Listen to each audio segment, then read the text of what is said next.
China is threatening retaliation for the US hiking tariffs on billions of dollars of Chinese goods. This shortly happened before trade talks ended abruptly between the two countries earlier today.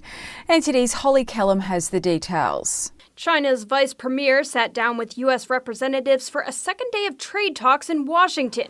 But there's a cloud hanging over their meeting that started at 12:01 this morning, a U.S. hike in tariffs from 10 to 25% on $200 billion worth of Chinese goods. But I don't think they're ready. Yesterday, President Trump said the tariffs were a reflection of the stalled progress in negotiations.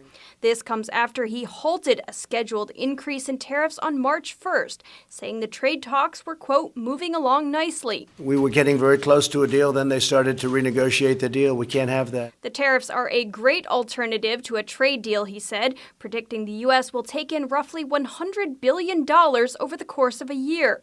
With that money, Trump tweeted this morning, the U.S. will buy agricultural products from American farmers and ship it to poor and starving countries in the form of humanitarian assistance. Meanwhile, China has threatened retaliation for the tariffs, although it remains to be seen what form that retaliation will take. The Chinese delegation said only that China will impose, quote, necessary countermeasures. But Trump seems unconcerned, tweeting this morning that if there is a tariff war, it will only encourage companies to build their products in the United States. We learned this afternoon that Chinese negotiators left Washington without reaching a trade deal. Treasury Secretary Steven Mnuchin said that as of now, there are no more talks planned.